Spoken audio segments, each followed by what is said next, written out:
आज के मुख्य समाचार। टर्की में महिला की मौत पर गरमाई राजनीति।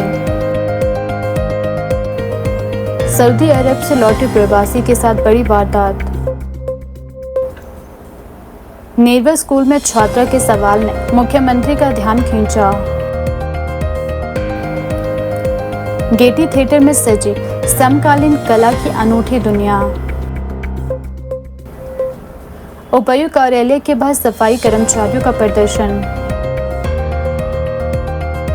2 जून को शिमला में होगा सेल्फ हीलिंग मेडिटेशन कार्यक्रम।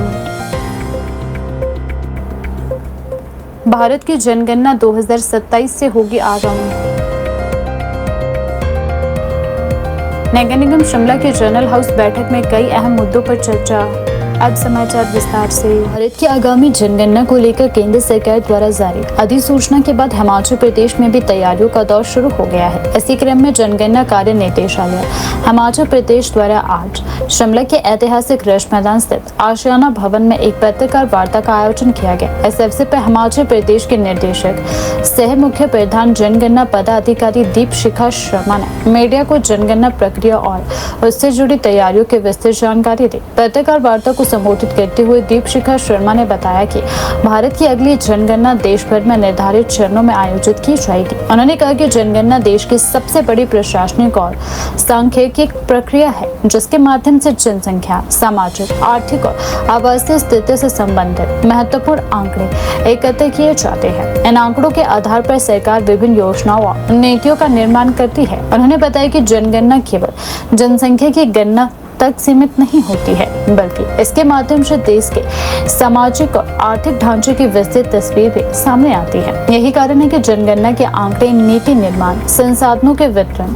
विकास योजनाओं और प्रशासनिक निर्णयों के लिए अत्यंत महत्वपूर्ण माने जाते हैं। दीपशिखा शर्मा ने कहा कि जनगणना कार्यों को सफलतापूर्वक संपन्न कराने के लिए राज्य स्तर पर तैयारियां प्रारंभ कर ली गई है। इसके तहत अधिकारियों और कर्मचारियों को प्रशिक्षण देने, आवश्यक तकनीकी संसाधन उपलब्ध कराने तथा जन जागरूकता अभियान चलाने की दिशा में कार्य किया जाएगा। उन्होंने बताया कि इस बार जनगणना प्रक्रिया में डिजिटल तकनीक का भी व्यापक उपयोग किया जाएगा, जिससे आंकड़ों के संग्रहण और विश्लेषण की प्रक्रिया अधिक प्रभावी और पारदर्शी बन सकेगी।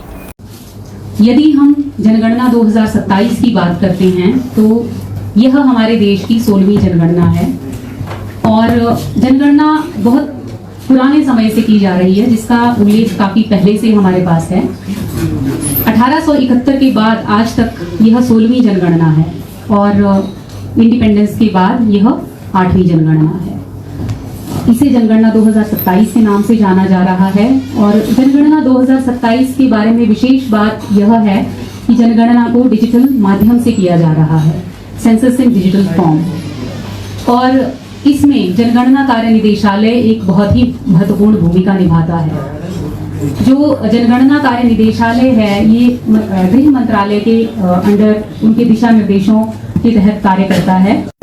गृह मंत्रालय में हमारा जो office of registrar general of India है, जिसे कि हम भारत के महाराज रजिस्ट्रार एवं जनगणना आयुक्त कहते हैं, उसके अंडर यह जो कार्यालय है जनगणना कार्य निदेशालय हिमाचल प्रदेश आता है।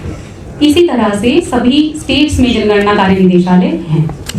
अब जनगणना कार्य निदेशालय सभी स्टेट गवर्नमेंट के साथ लाइजन करता है और जनगणना के कार्य को सुचारू रूप से कंडक्ट कराने के लिए कार्य करता है। इसलिए हमारी जो भारत की 16वीं जनगणना है, हर बार की जनगणनाओं की तरह, क्योंकि जनगणना 10 वर्ष में एक बार की जाती है, इसे भी 2 फेजेस में किया जाएगा। जिसमें कि जो प्रथम फेज है उसे मकानों की गणना एवं मकान सूचीकरण कहा जाता है, जिसमें मकानों की सूची बनाई जाती है, हाउस नंबरिंग की जाती है और हमारे जो मकानों की स्थिति है या मूलभूत सुविधाएं हैं या परिसंपत्तियां हैं, उनसे रिलेटेड प्रश्न, नोटिफाइड क्वेश्चंस जो हैं वो आम जनता से पूछे जाते हैं। जो हमारा दूसरा चरण होता है उसे जनसंख्या की गणना कहा जाता है।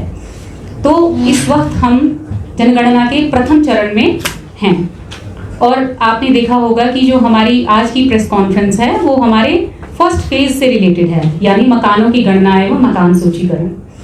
हिमाचल प्रदेश में जो मकानों की गणना एवं मकान सूचीकरण है, यानी प्रथम चरण, उसे 16 जून से 15 जुलाई में कंडक्ट किया जा रहा है। परंतु इस बार स्वगणना का विकल्प भी रखा गया है। मतलब कि यदि कोई आम नागरिक अपने आप अपनी जानकारी दर्ज करना चाहता है तो उन्हें यह सुविधा दी गई है, जिसके लिए स्वगणना पोर्टल है। आप sc.census.gov.in टाइप करके उस पोर्टल पर पहुंचकर अपनी जानकारी दर्ज कर सकते हैं। जैसे आप उस पोर्टल पर पहुंचेंगे, लॉगिन करेंगे, आपके सामने लोकेशन पिन करने के लिए आएगी। लोकेशन पिन करने के बाद आपके सामने 33 प्रश्न आएंगे, जिनके बारे में कि आपको अपना डाटा भरना है। यदि आपको उसमें कोई दिक्कत आता है तो उसमें एक FAQ दिया होगा, उसका इस्तेमाल करके आप क्वेश्चंस का आंसर्स को, डाटा को अपना फिलअप कर सकते हैं।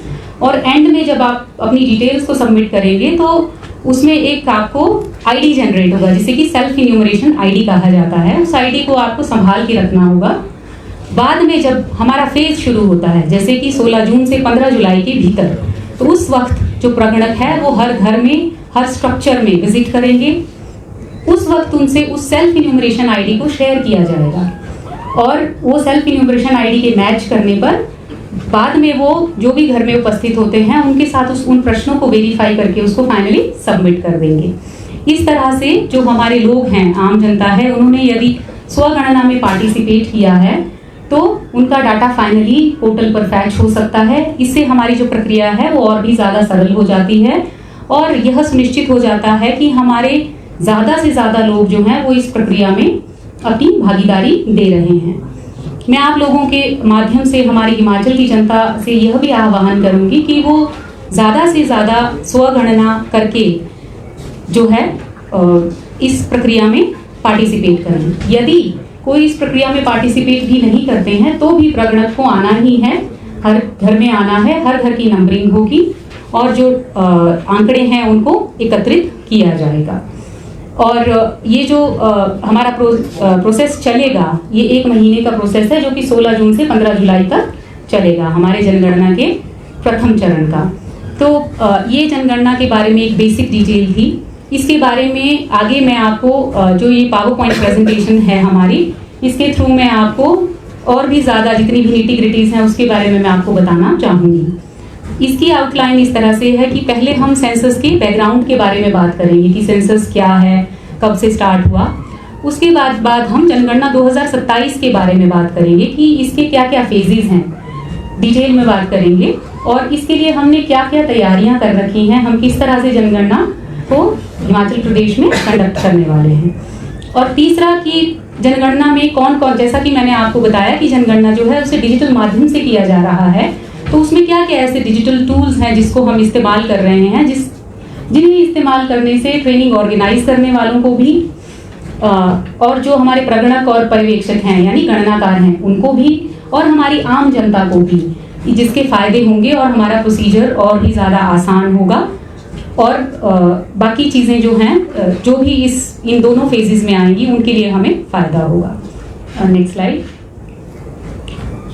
जनगणना के बैकग्राउंड के बारे में बात करते हुए मैं आपको सबसे पहले बताना चाहती हूँ कि जो जनगणना है ये एक यूनियन सब्जेक्ट है और ये serial number 69 7th schedule of constitution में लिस्ट किया गया है। जैसा कि मैंने आपको पहले भी बताया कि जितने भी जनगणना कार्य निदेशालय हैं वो गृह मंत्रालय के दिशा निर्देशों में स्टेट से लाइजन करते हुए कार्य करते हैं। अगर लीगल फ्रेमवर्क की और लीगल बैकिंग की बात की जाए तो जनगणना कराने के लिए हमारा जनगणना अधिनियम 1948 है और सेंसस रूल्स 1990 हैं। इनमें जो भी निहित जितने भी सेक्शंस हैं, सब सेक्शंस हैं, वो पावर्स प्रोवाइड करवाते हैं जिसके थ्रू की हम जनगणना को कंडक्ट कर सकते हैं। जैसे कि सेक्शन 15 में बताया गया है कि जो इंडिविजुअल की इंफॉर्मेशन है, डाटा है, जैसे कि हम हर घर में जाएंगे और प्रश्न पूछेंगे तो वो कॉन्फिडेंशियल है। हम आने वाली स्लाइड्स में भी इसके बारे में आगे बात करेंगे। इसी तरह से हमारा जो एक आम नागरिक है उसे सभी प्रश्नों के जवाब देने होंगे जनगणना अधिनियम के तहत, और जो हमारे प्रगणक हैं वो घर घर जाकर डाटा कलेक्ट करेंगे इसी अधिनियम के तहत।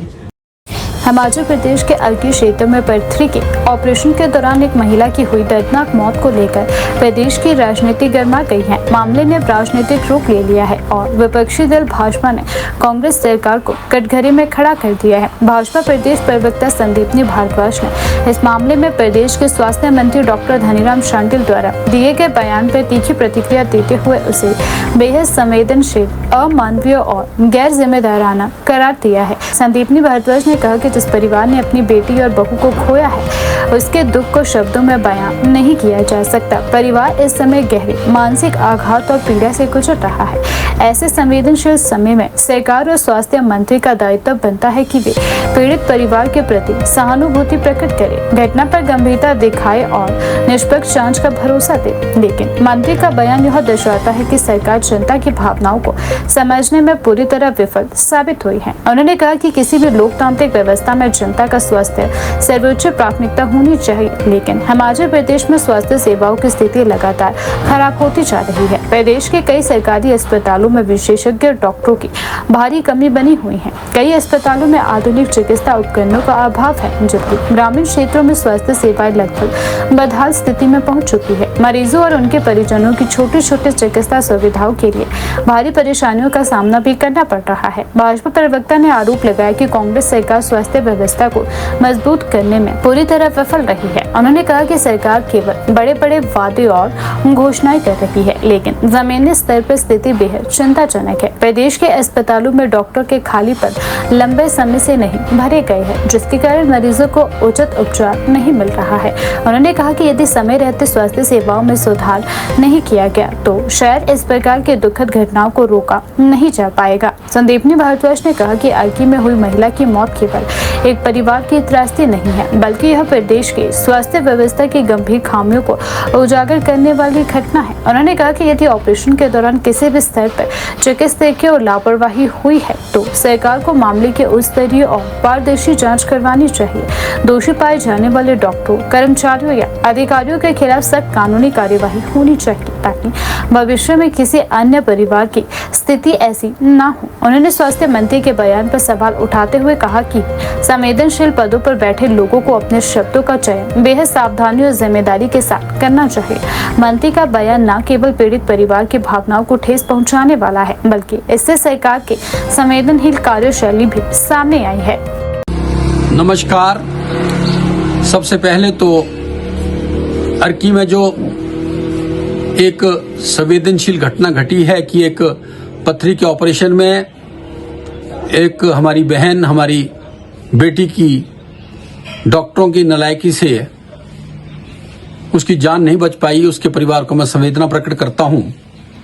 और इस सरकार की असंवेदनशील बातों को लेकर के बड़ी हैरानी जाहिर होती है कि जब प्रदेश के मंत्री इस तरह के प्रकरण के बाद कोई उसकी इंक्वायरी की कमेटी नहीं बिठाते, डॉक्टरों की, जिन डॉक्टर ने ये ऑपरेशन किया तो उसकी जांच नहीं बढ़ाते, उसकी जगह मंत्री जी ये कहते हैं कि ये शायद पानी ज्यादा पी लिया होता उस महिला ने तो शायद उनकी ये दुर्घटना या इस तरह का ये ऑपरेशन करने की आवश्यकता नहीं होती।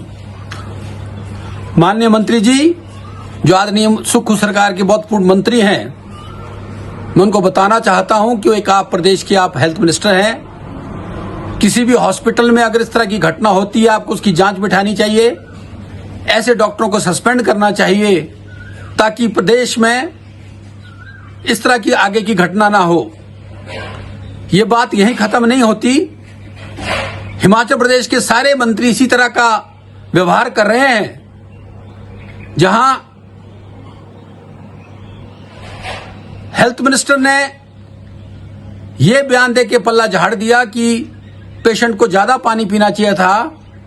ऐसी ही घटना चंद मास पहले शिमला क्षेत्र में भी हुई, जब यहां ओलावृष्टि हो रही थी और जब लोगों ने माननीय मंत्री से ओलावृष्टि को लेकर के विषय रखने का बात की तो हंसते हुए मंत्री जी ने जवाब दिया कि 2-3 दिन में बारिश रुक जाएगी। ये सरकार जो व्यवस्था परिवर्तन की सरकार आई थी, ये समस्या का निराकरण करने के लिए कभी भी अग्रसर नहीं है। उल्टा ऐसे ऐसे संवेदनशील समय में ऐसा बयान दे डालती, कहां तो वो उस परिवार का दर्द साझा करते और उनके साथ संवेदना जाहिर करते जिस परिवार में घटना घटी, जो बेटी की मृत्यु हुई उस ऑपरेशन के बाद। और मंत्री जिस तरह का बयान दे रहे हैं जो एक छोटा बच्चा देता है। हम सरकार को आगाह करते हैं कि ऐसे मंत्रियों ने अगर इस तरह की बार बार गलतियां की, इस तरह के बयान दिए, तो आने वाले समय में भारतीय जनता पार्टी का पूरा नेतृत्व ऐसे नेताओं का घेराव करेगा। नमस्कार। राजधानी शिमला के ऐतिहासिक एवं सांस्कृतिक महत्व वाले गेटी थिएटर में इन दिनों कला का अनूठा संगम देखने को मिल रहा है। ललित कला अकादमी द्वारा आयोजित दी फर्स्ट 8 समकालीन चित्रकला प्रदर्शनी कला प्रेमियों, विद्यार्थियों और स्थानीय नागरिकों के लिए आकर्षण का केंद्र बनी हुई है। प्रदर्शनी में समकालीन कला की विभिन्न विधाओं, रंगों, रचनात्मक अभिव्यक्तियों को प्रस्तुत किया गया, जो दर्शकों को आधुनिक समाज, संस्कृति और मानवीय संवेदनाओं के विभिन्न पहलुओं से रूबरू करवा रही है। प्रदर्शनी का शुभारंभ प्रसिद्ध समकालीन कलाकार, प्रिंट मेकर, फोटोग्राफर एवं भाषा एवं संस्कृति विभाग के सहायक निर्देशक प्रवीण पंडित द्वारा किया गया है। उद्घाटन अवसर पर उन्होंने कलाकारों और कला प्रेमियों को संबोधित करते हुए कहा कि समकालीन कला केवल क्षेत्रों तक सीमित नहीं है, बल्कि यह वर्तमान समाज की सोच, बदलते परिवेश, सामाजिक परिस्थितियों और मानवीय भावनाओं को जिंदा रखती है। उन्होंने कहा कि कला समाज को दिशा देने का कार्य करती है और कलाकार अपनी रचनाओं के माध्यम से समय की वास्तविकताओं को अभिव्यक्त करते हैं। प्रवीण पंडित ने कहा कि हिमाचल प्रदेश में कला और संस्कृति की समृद्ध परंपरा रही है तथा ऐसी प्रदर्शनियां युवा कलाकारों को अपनी प्रतिभा को प्रदर्शित करने और नई संभावनाओं से जोड़ने का अवसर प्रदान करती है। उन्होंने कहा कि आज के डिजिटल युग में भी चित्रकला और दृश्य कला का महत्व कम नहीं हुआ है, बल्कि नए प्रयोगों और तकनीकों के माध्यम से यह और अधिक प्रभावशाली बनकर सामने आ रही है। मैं प्रवीण पंडित, मैं हिमाचल शिमला से ही हूँ। बहुत अच्छा वर्क है नो डाउट, और ललित कला अकादमी के सानिध्य से इन्होंने फेलोशिप जो बच्चों ने लिया है उसमें मैं सबसे पहले तो इनको भविष्य को लेकर इनके बधाई, मुबारकबाद। जिस तरीके के इन्होंने काम किए तो मैं देखता हूँ कि इनका फ्यूचर बहुत अच्छा रहेगा। और जहाँ तक आर्ट की बात है, मैं ये कहूँगा कि इनके हर एक, अभी देख ही रहे हैं बीच में, लेकिन जितना काम जिसका है उसकी अपनी एक आइडेंटिटी है। एक सामाजिक विषय को लेके बात हो रही है, विमेन पे काफ़ी काम हो रहा है, जो मेरे को लगता है नेचर पे काम हुआ है। इधर सचिन ने किया, नेचर पे काम किया है, बहुत अच्छा काम है। कि हम आज की डेट में जैसे पूरा कंक्रीट होता जा रहा है, पर्यावरण के प्रति सचेत तो हैं बट शायद प्रैक्टिकली उतना नहीं कर रहे हैं। तो अब इस उम्र में अगर बच्चे ने ये बात ऑब्जर्व की है तो हमें ये समाज के लिए एक मैसेज है, सोचना होगा कि अगर बच्चे इसी उम्र में एकदम से कंसर्न है कि अगर बिल्डिंग बन गई तो अच्छी बात है, लेकिन देखो नेचर गई तो पक्षी कम हो गए, लेकिन हमारी ये सेलिब्रेशन प्रकृति से कितनी है। ये बच्चे लोग जितना मतलब आपको, हमको, सोसाइटी में आम जनता को सोचने पे मजबूर करते हैं, उस पर हमको प्रैक्टिकली कितना खरा उतरना है, इनकी जो भावना है उनको कैसे कदर करना है, इन सब चीज़ों का ध्यान देना होगा, पहली बात। दूसरे, ललित कला अकादमी का यहाँ पे मैं ज़रूर नाम लेना चाहूँगा कि ये हमारा सब सेंटर है स्टेट का। ये पूरे भारत भर में 5-6 हमारे फुल जो ललित कला अकादमी के ऑफिसेज हैं वो चलते हैं, संस्थाएं जो हैं इस पूरे भारत, ये सब सेंटर है। तो यहाँ के जो इंचार्ज हैं ज्ञान ठाकुर जी, इनका बड़ा सहयोग रहता है। इन बच्चों को जैसे काम किया इन्होंने, इनके किस किस्म की कोई दुविधा ना हो, ये मैं बीच में 1-2 बार मेरे को मौका मिला था करीब 4-5 महीने पहले यहाँ चक्कर लगाने का। मैं देख रहा था इनको बच्चों की तरह इनको प्यार दे रहे हैं जैसे अपने ही बच्चे हैं घर के। तो ये एक बहुत बड़ी खासियत मेरे को लगी कि चलो कोई तो है जो आर्ट को या आर्टिस्ट बच्चों को भी समझ रहा है। एक दूसरी बात ये कि मैं प्रदेश सरकार से भी चाहूँगा कि सब सेंटर को वो टेकअप करे सेंटर से, और जो दिल्ली में मुख्यालय है ललित कला अकादमी का, कि इसको एक फुल फ्लैश सेंटर को कन्वर्ट करें, सो दैट यहाँ पे जितनी आर्ट एक्टिविटी अभी हो रही है और बढ़ेगी है। और समाज में मेरे ख्याल जो आर्टिस्ट सीधा थ्रो करता है बगैर कोई शब्द कहे, इस पिक्चर को देखो आप, सीधा दिखेगा आपको कि कंक्रीट के जंगल में पेड़ काम हो गए, पक्षी गायब हो गए, यानी कि बगैर एक शब्द में सारी बात कह देना शायद आर्टिस्ट ही कर सकता है। तो मैं इन सबको बधाई भी देता हूँ और अभी देखते हैं एग्जीबिशन में और कितना, और मैं चाहूँगा कि फ्यूचर में भी इस सब सेंटर में और ऐसी कला को बढ़ावा भी मिले और प्रफुल्लित हो। मैं शानू शर्मा हूँ और मैं उत्तराखंड से हूँ, हल्द्वानी नैनीताल से, और मैं यहाँ पे स्कॉलर हूँ। मैं 1 साल से यहाँ पे प्रैक्टिस कर रही हूँ और ललित कला में मेरा सिलेक्शन हुआ था। और ये जो एग्जीबिशन लग रही है, ये हम 8 आर्टिस्ट हैं जो हम सेलेक्ट हुए हैं, तो उन्हीं के जो अभी तक काम जो हमने बनाए हैं वही हम यहाँ पे एग्जिबिट कर रहे हैं। और इसमें सबका अलग अलग थीम है। जैसे मैं वुमेन को लेके, उनकी डेली लाइफ को लेके, उनके इमोशंस को लेके वर्क करती हूँ, और बहुत सारे आर्टिस्ट हैं जो मिनिएचर और अपने इमोशंस को लेके काम करते हैं। कुछ नेचर को दिखा रहे हैं और कुछ अपने आप, मतलब सबका अपना अलग अलग तरीका है। तो आप यही पूरी हमारी एग्जीबिशन है। मतलब जो अभी चल रहा है ना, जो आज का एरा चल रहा है हमारा, तो इसमें क्या है कि जो आर्टिस्ट हैं या हम लोग हैं, तो हम बहुत ज़्यादा अभी मटेरियल के साथ प्ले करते हैं। अपने जो भी हमारा थॉट है, हम इसको एब्स्ट्रैक्ट फॉर्म में या अपनी कैनवस पे अपनी एक बात रखना चाहते हैं। अब सबका बात बोलने का तरीका अलग होता है। अब मेरा तरीका है कि मैं एक तरीके से वुमेन को दिखाऊं, इस कलर को लगाऊं, पर किसी का अलग तरीका होता है। तो यहाँ पे जैसे हम 8 आर्टिस्ट हैं, तो उन सबके तरीके बात रखने के कैनवस पे वो अलग अलग हैं। तो वही हम यहाँ पे आप देख रहे हैं कि कोई बहुत सूदिंग कलर यूज़ करता है, तो हो सकता है कि उनको नेचर सूदिंग ही पसंद हो। अगर वो नेचर को लेके काम कर रहे हैं, तो वो अपना जो भी कलर हम यूज़ करते हैं, तो उसकी साइकोलॉजी होती है पीछे।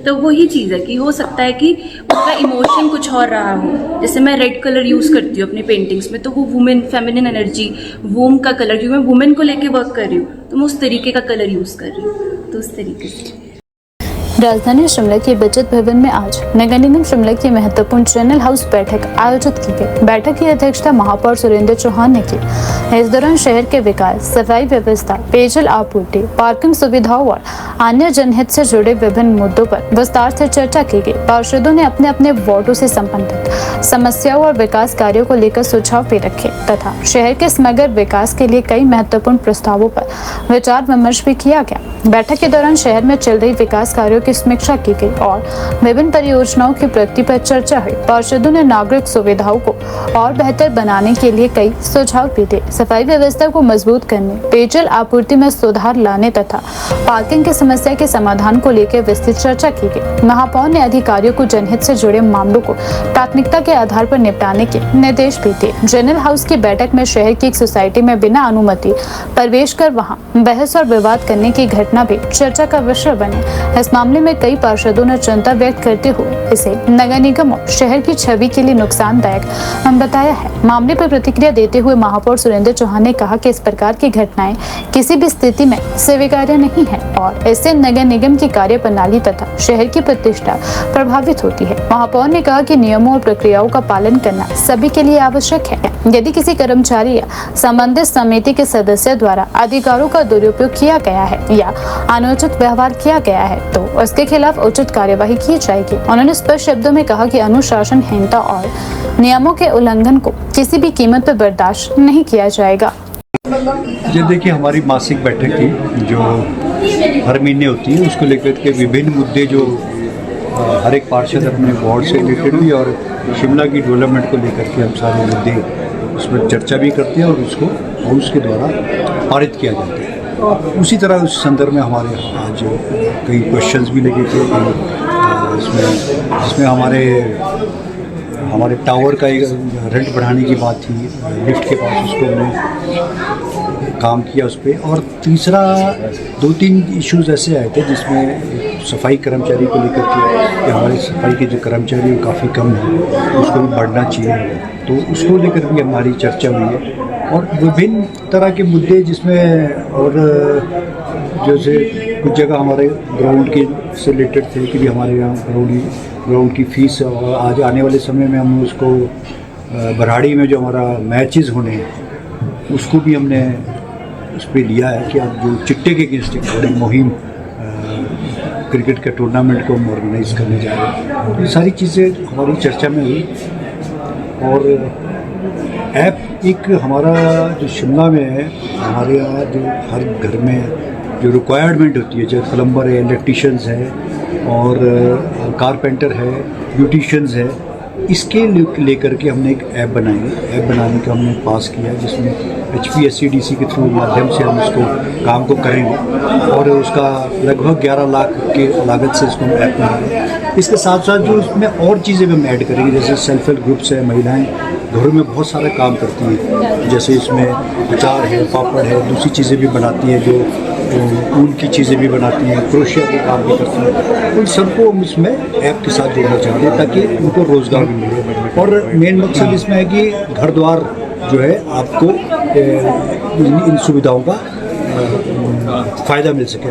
वो हर वार्ड में ये सुविधा को देने जा रहे हैं। आज हाउस चलने से पहले ही आज हाउस का घेराव किया गया है सिटी के बैनर।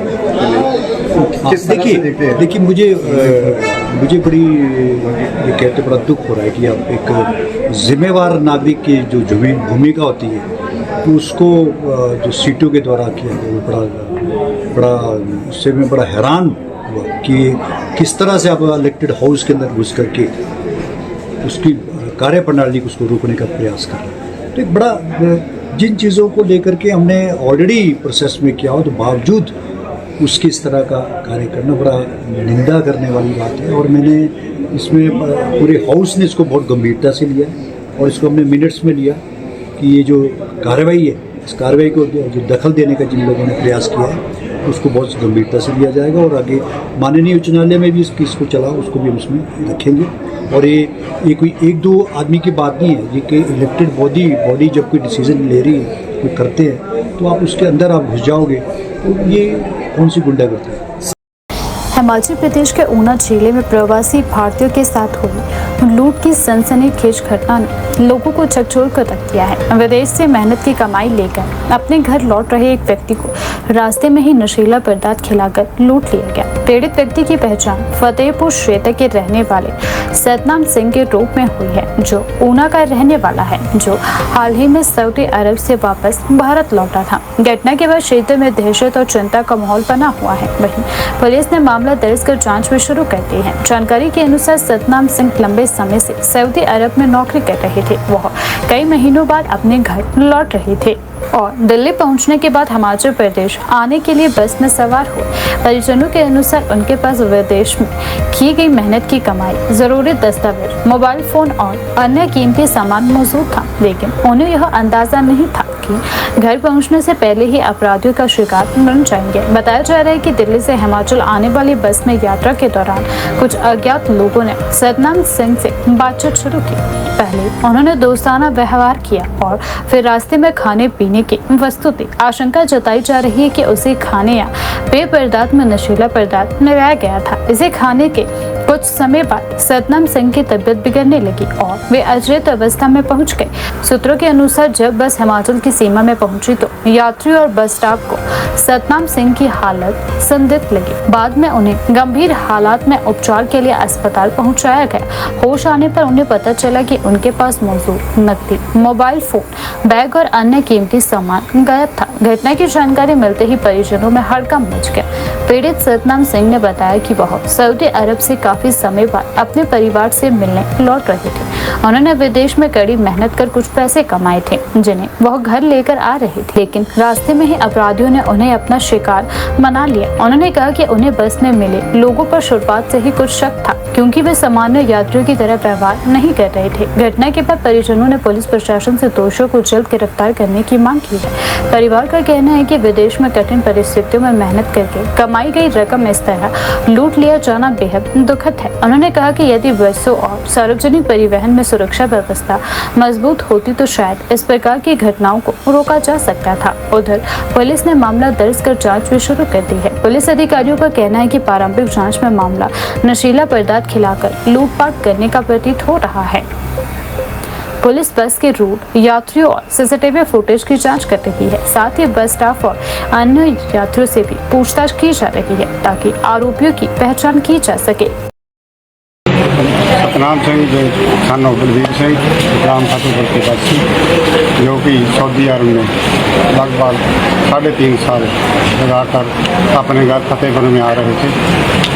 दिल्ली से नंगल को बस लेकर बस से आ रहे हैं। रास्ते में किसी ने इनको कोई नशीला पदार्थ पिला दिया, जिससे ये बेहोशी की हालत में नंगल बस स्टैंड पर नहीं उतर सके और इनको महतपुर से फ़ोन बस कंडक्टर ने किया।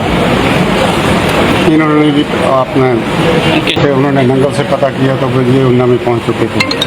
उन्ना बस स्टैंड पर जो काउंटर है वहाँ पर इनको उतार दिया गया और घर वाले इसके घर वाले सभी इनकी बाइक मौके पर मौजूद इनको लेकर अस्पताल में आए और अब ये बेहोशी की हालत में है और उनका इलाज चल रहा है। डॉक्टरों का कहना है कि हो सकता है शाम तक या कल तक इनको होश आ सकती है।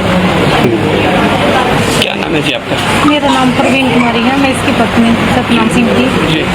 ये कल दिल्ली में उतरे 7:30 के तकरीबन सुबह नहीं शाम को। हाँ जी, फिर उसके बाद इसमें मेट्रो के बाद बस में ये आए और मेरे को 11:30 बजे तक मेरे से बात हुई। फिर उसके बाद इन्होंने फ़ोन बंद कर लिया, पता नहीं क्या हुआ, मेरे को इससे आगे मुझे कुछ नहीं पता। सुबह मुझे कनेक्टर ने फ़ोन किया कि आप अपने हस्बैंड को ले जाओ, ये इतनी बुरी हालत में है, ये खड़े भी नहीं हो पाए। तब मैंने अपने भाई को भेजा, तो वे नंगल इनका वेट कर रहे थे, फिर उन्ना में लेके इसको हॉस्पिटल में दाखिल करवाया। हाँ जी। मुख्यमंत्री के नेरवा स्कूल दौरे के दौरान एक छात्रा द्वारा पूछा गया सवाल चर्चा का विषय बन गया है। कार्यक्रम के दौरान छात्र छात्राओं के साथ संवाद करते हुए मुख्यमंत्री ने बच्चों को खुलकर अपनी बात रखने और शिक्षा से जुड़े मुद्दों पर प्रश्न पूछने के लिए प्रोत्साहित किया। ऐसे दौरान एक छात्रा ने ऐसा सवाल पूछा जिसने न केवल उपस्थित लोगों का ध्यान आकर्षित किया बल्कि शिक्षा और छात्र कल्याण से जुड़ी नीतियों पर भी नई चर्चा शुरू कर दी है। छात्रा ने मुख्यमंत्री से पूछा कि जब मिड डे मील योजना का लाभ वर्तमान में 8वीं कक्षा तक के विद्यार्थियों को दिया जा रहा है तो इसे 9वीं से 12वीं कक्षा तक के छात्रों के लिए क्यों नहीं बढ़ाया जा सकता। छात्रा का यह सवाल सुनकर कार्यक्रम में मौजूद सभी लोग उसकी जागरूकता और समझदारी की सराहना भी करने लगे। मुख्यमंत्री ने छात्रा के सवाल की प्रशंसा करते हुए कहा कि यह केवल एक प्रश्न नहीं बल्कि शिक्षा व्यवस्था और विद्यार्थियों की जरूरतों को समझने की दिशा में एक महत्वपूर्ण सुझाव है। उन्होंने कहा कि ऐसे सवाल दर्शाते हैं कि आज के बच्चे अपने अधिकारों, सुविधाओं और शिक्षा से जुड़े विषयों को लेकर गंभीरता से सोचते हैं। मुख्यमंत्री ने यह भी कहा कि छात्रा का प्रश्न बेहद सार्थक है और यह उसकी जिज्ञासा के साथ साथ सामाजिक समझ को भी प्रदर्शित करता है। मुख्यमंत्री ने कहा कि कई बार बच्चों के सवाल सरकार और नीति निर्माताओं को नई दिशा में सोचने के लिए प्रेरित करते हैं। ऐसे सुझावों के माध्यम से यह समझने की मदद मिलती है कि जमीनी स्तर पर विद्यार्थियों की वास्तविक जरूरतें क्या है और किस प्रकार की योजनाओं को और अधिक प्रभावी बनाया जा सकता है। अपने संबोधन में मुख्यमंत्री ने कहा कि वर्तमान में मिड डे मील योजना का लाभ प्राथमिक और उच्च प्राथमिक स्तर के विद्यार्थियों को दिया जा रहा है, जिसका उद्देश्य बच्चों को पौष्टिक भोजन उपलब्ध करवाना, स्कूलों में उपस्थिति बढ़ाना और शिक्षा के प्रति उनका रुझान मजबूत करना है। इस योजना ने वर्षों से लाखों बच्चों को लाभ पहुंचाया है और शिक्षा के क्षेत्र में सकारात्मक परिणाम भी दिए हैं। उन्होंने कहा कि 9वीं से 12वीं कक्षा तक के विद्यार्थियों के लिए भी पोषण और स्वास्थ्य उतना ही महत्वपूर्ण है जितना छोटे बच्चों के लिए। किशोरावस्था के दौरान विद्यार्थियों को बेहतर पोषण की आवश्यकता होती है जिससे उनका शारीरिक और मानसिक विकास सही ढंग से हो सके। ऐसे में छात्रा द्वारा उठाया गया मुद्दा विचारणीय है। मुख्यमंत्री ने आश्वासन दिया है कि राज्य सरकार 9वीं से 12वीं कक्षा तक के विद्यार्थियों को चरणबद्ध तरीके से मिड डे मील योजना का लाभ देने की संभावनाओं पर गंभीरता से विचार करेगी। उन्होंने कहा कि इस संबंध में वित्तीय, प्रशासनिक और व्यवहारिक पहलुओं का अध्ययन किया जाएगा ताकि विद्यार्थियों के हित में उचित निर्णय लिया जा सके। उन्होंने कहा कि सरकार की प्राथमिकता शिक्षा के साथ साथ विद्यार्थियों के स्वास्थ्य और पोषण को भी मजबूत करना है। यदि किसी योजना का विस्तार बच्चों के हित में है तो उसे प्रभावी ढंग से लागू किया जा सकता है तो सरकार उस दिशा में सकारात्मक कदम उठाने से पीछे नहीं हटेगी। कार्यक्रम के दौरान मौजूद शिक्षकों और अभिभावकों ने भी छात्रा के सवाल की सराहना की। उनका कहना है कि ग्रामीण और दूर दराज क्षेत्रों में पढ़ने वाले कई विद्यार्थियों को विद्यालय में पौष्टिक भोजन की सुविधा मिलने से काफी लाभ होगा। इससे न केवल विद्यार्थियों की पोषण पोषण स्थिति बेहतर होगी, बल्कि स्कूलों में उनकी नियमित उपस्थिति और पढ़ाई के प्रति रुचि भी बढ़ेगी। मुख्यमंत्री ने विद्यार्थियों से कहा कि वे इसी तरह पढ़ाई के साथ साथ समाज और देश से जुड़े विषयों पर भी जागरूक रहे।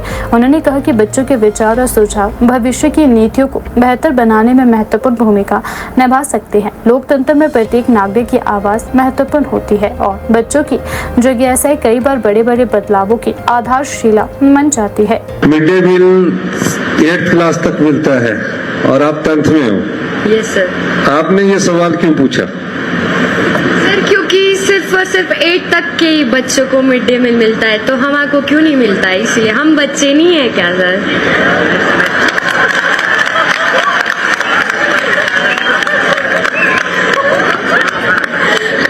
तो आपने ये सवाल इसलिए पूछा? Yes sir. और आप क्या समझते हैं कि मतलब सर +2 तक सभी बच्चों को मिड डे मील मिलना चाहिए? आपने एक विचार हमको दिया है, उस विचार पर हमारी सरकार भविष्य में अभी आने वाले समय में गौर करेगी। Thank you sir. नेक्स्ट देखो, आपने प्यारी बेटी, आपका नाम क्या है? आकृति। आकृति, आपने बहुत अच्छा सवाल किया। Thank you sir. क्योंकि 8 तक को मिलता है, 8 तक का एक्सपेंडिचर के बारे में सरकार को सेक्रेटरी साहब ने बता दिया। बीच में बोला कि प्रदेश सरकार और केंद्र की सरकार कर सकती है। तो मैंने आपका सवाल करने के पीछे आपकी सोच को ढूंढा, और जरूरी नहीं है कि हम अभी इस पर विचार भी करेंगे, गौर भी करेंगे, और विषय आगे भविष्य में कैसे आगे बढ़ना है उस पर गौर करने के बाद स्टेज वाइज हम इसको आने वाले समय में शुरू कर सकते हैं। Thank you sir. राजधानी शिमला में सेहत कर्मचारियों का आंदोलन एक बार फिर आज से तेज होता दिखाई दिया। बड़ी संख्या में सफाई कर्मचारियों ने उपायुक्त कार्यालय के बाहर एकत्र होकर प्रदर्शन किया और अपनी लंबित मांगों को लेकर प्रशासन तथा नगर निगम के खिलाफ नाराजगी व्यक्त की। कर्मचारियों का आरोप है कि नगर निगम के साथ हुए लिखित समझौते के बावजूद अब तक उनकी प्रमुख मांगों को लागू नहीं किया गया है, जिसके चलते उन्हें दोबारा सड़कों पर उतरकर विरोध प्रदर्शन करने के लिए मजबूर होना पड़ रहा है। यह प्रदर्शन सीटू के नेतृत्व में आयोजित किया गया। सीटू के नेताओं ने कहा कि कर्मचारियों में नाराजगी बढ़ती जा रही है। उन्होंने कहा कि लंबे समय से वे अपने अधिकारों और रोजगार सुरक्षा को लेकर संघर्ष कर रही है, लेकिन बार बार आश्वासन मिलने के बावजूद समाधान नहीं हो पा रहा है। इस दौरान प्रदर्शन कर रहे कार्यकर्ताओं ने कहा कि वे पिछले 15 मई से 7 दिनों की हड़ताल पर थे। हड़ताल के दौरान कर्मचारियों ने अपनी विभिन्न मांगों को प्रशासन और नगर निगम के समक्ष रखा था। उन्होंने बताया कि हड़ताल के 7वें दिन नगर निगम और कर्मचारी प्रतिनिधियों के बीच एक लिखित समझौता हुआ था, जिसके बाद कर्मचारियों ने आंदोलन समाप्त करने का निर्णय भी लिया था। उन्होंने कहा कि लिखित समझौते में कर्मचारियों की कई महत्वपूर्ण मांगों को स्वीकार भी किया गया था। इसमें सबसे प्रमुख मांग उन 41 कर्मचारियों की बहाली थी जिन्हें सेवा से निष्कासित किया गया था। समझौते के तहत इन कर्मचारियों को दोबारा ड्यूटी पर लेने का आश्वासन भी दिया गया था। इसके अलावा कर्मचारियों को मिलने वाले 10% इंक्रीमेंट से जुड़े मुद्दे का भी समाधान करने और हड़ताल के दौरान कर्मचारियों को जो 15 दिनों की छुट्टियां काटी गई थी उन्हें बहाल करने की भी सहमति बनी थी। उन्होंने आरोप लगाया कि समझौते पर हस्ताक्षर होने के बाद कर्मचारियों ने भरोसा जताते हुए अपना आंदोलन वापस ले लिया था, लेकिन कई सप्ताह बीत जाने के बावजूद समझौते की शर्तों को धरातल पर लागू नहीं किया गया। इससे कर्मचारियों में भारी निराशा और रोष है। उनका कहना है कि यदि लिखित समझौते का सम्मान नहीं किया जाएगा तो कर्मचारियों का प्रशासन और नगर निगम पर से विश्वास उठता जाएगा।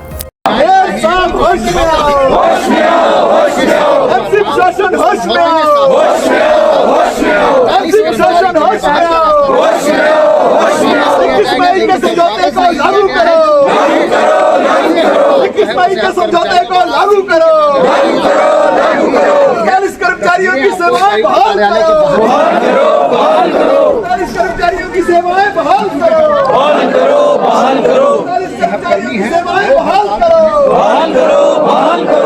साथिया हल्ला बोल, वाला हल्ला बोल, मिलकर वाला हल्ला बोल, प्रशासन पर हल्ला बोल, 21 मई के समझौते के लिए हल्ला बोल, कर्मचारियों कर्मचारियों की बहाली के लिए हल्ला बोल, कर्मचारियों की बहाली के लिए हल्ला बोल, 4/14 के लिए हल्ला बोल, 10% के लिए हल्ला बोल, 15 दिन की स्पेशल लीव के लिए हल्ला बोल, ग्रेजुटी के लिए हल्ला बोल, बोनस के लिए हल्ला बोल, छुट्टियों के लिए हल्ला बोल।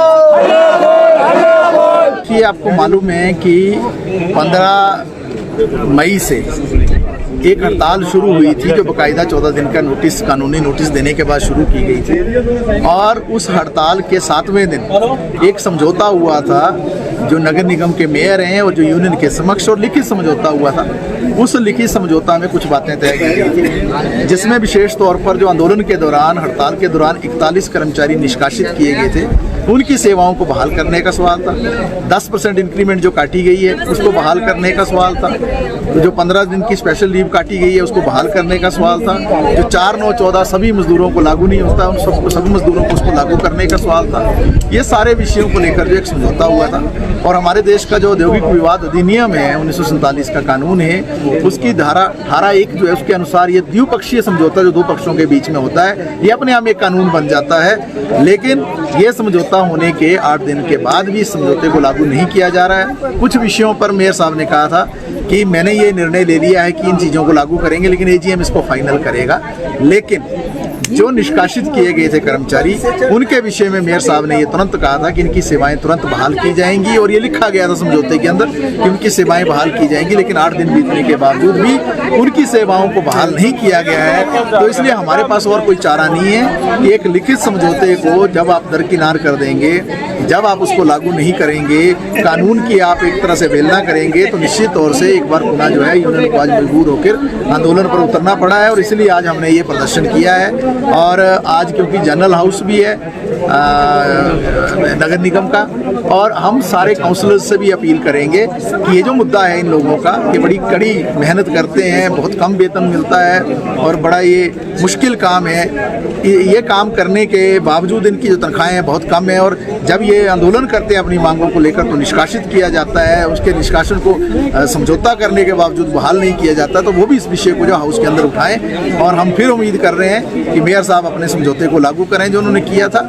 और अन्यथा अगर नहीं लागू किया तो हमने ये निर्णय लिया है, परसों जो हमारी बैठक हुई थी, एक बार पुनः हम आंदोलन का आगाज कर रहे हैं यहाँ शिमला के अंदर नगर निगम के कार्यालय के बाहर। और आने वाले समय में इस तरीके के धरने, प्रदर्शन, जुलूस, रैलियां, प्रदर्शन ये निरंतरता के आधार पर चलेंगे। और जो 4 जून को भी एजीएम है उसमें जो दूसरे मुद्दे हैं उन मुद्दों का समाधान हो, लेकिन जो 41 निष्कासित कर्मचारी हैं उनको तुरंत जो है 1 आध दिन में उनको बहाल किया जाए। हमें दोबारा से जो है यहाँ पे धरना प्रदर्शन शुरू करना पड़ रहा है।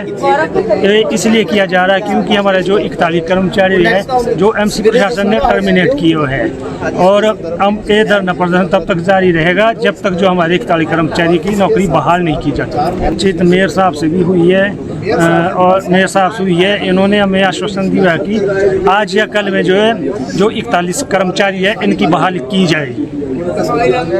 वो हमारी जितनी भी 3-4 मांगे थी उसमें जो हमें जब समझौता हुआ था मेयर साहब से, उन्होंने हमें लिखित तौर पे दिया था, और लिखित तौर पे जो समझौता हुआ है, और उन्होंने ये कहा है कि 4 तारीख की होने वाली है एजीएम में इस आपकी डिमांडों को रखा जाएगा और इनको पूरा किया जाएगा। अगर हमारे पहले तो मैं कहना चाहूँगा जो अभी हमारे लेटेस्ट है, जो हमारे 41 कर्मचारी अगर इनकी बहाली नहीं होती तो ये आंदोलन जो है लगातार जारी रहेगा। अगर हमारी डिमांडें जो 4 तारीख एजीएम में जाएगी उनको भी पूरा नहीं किया जाता तो 5 तारीख से ये आंदोलन और भी उग्र किया जाएगा। राजधानी शिमला में आध्यात्मिक जागरूकता और मानसिक स्वास्थ्य को बढ़ावा देने के उद्देश्य से 2 जून को एक विशेष सेल्फ हीलिंग मेडिटेशन कार्यक्रम आयोजित किया जाएगा। यह कार्यक्रम शहर के प्रतिष्ठित पीटर ऑफ होटल में आयोजित होगा, जिसमें देश के प्रसिद्ध मोटिवेशनल स्पीकर और आध्यात्मिक मार्गदर्शक ब्रह्मा कुमारी शिवानी दीदी लोगों को मेडिटेशन और आत्मिक सशक्तिकरण के बारे में मार्गदर्शन देंगे। इस संबंध में शुक्रवार को आयोजित एक पत्रकार वार्ता सहायता में ब्रह्म कुमारी ईश्वरीय विश्वविद्यालय पंथा घाटी शिमला की मुख्य प्रशासिका बीके रजनी और बीके सुनीता ने कार्यक्रम की विस्तृत जानकारी साझा की। उन्होंने बताया कि वर्तमान समय में भागदौड़ भरी जीवन शैली, बढ़ता तनाव, मानसिक दबाव और पारिवारिक चुनौतियां लोगों के जीवन को प्रभावित कर रही है। ऐसे समय में मेडिटेशन और सकारात्मक सोच मानसिक शांति प्राप्त करने का एक प्रभावी माध्यम बनकर उभरे हैं। पत्रकार वार्ता को संबोधित करते हुए बीके रजनी ने कहा कि आज का व्यक्ति बाहरी उपलब्धियों के पीछे दौड़ रहा है, लेकिन आंतरिक शांति और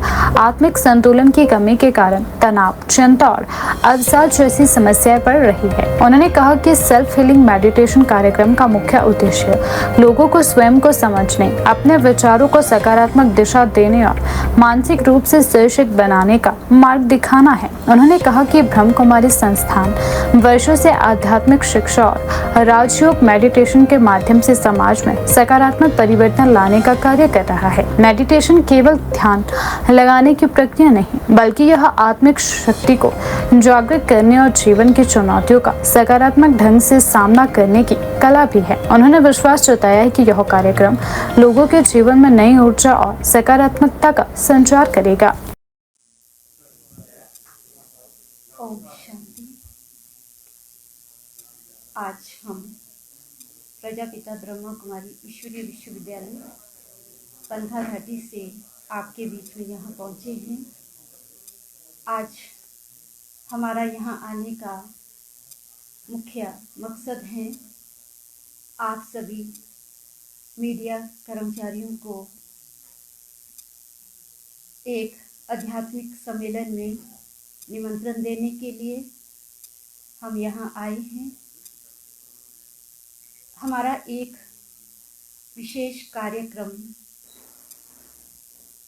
यहाँ नज़दीक पीटरहॉफ चौड़ा मैदान में हो रहा है, जिसमें हमारी अंतर्राष्ट्रीय मुख्य वक्ता बीके शिवानी दीदी जी आ रहे हैं और प्रोग्राम का विषय रहेगा सेल्फ हीलिंग मेडिटेशन।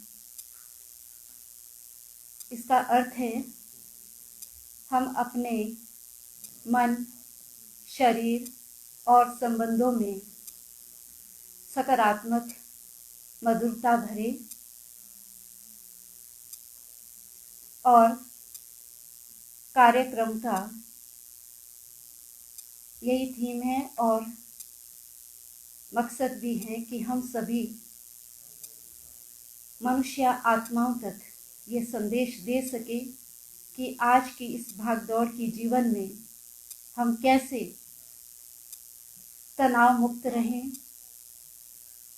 और अपने पारिवारिक संबंधों में मधुरता लाएं। इस विषय में हम क्या क्या प्रयास कर सकते हैं, आप ये सब बातें जानेंगे, क्योंकि आज तक भी बीके शिवानी दीदी ने करोड़ों मनुष्यों को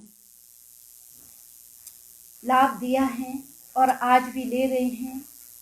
काफ़ी सारे परिवार हैं जिसमें काफ़ी ज़्यादा सुधार भी आ गया है और आज ऐसा कोई शख्स नहीं होगा जो शायद उनके लेक्चर्स को नहीं सुनता होगा।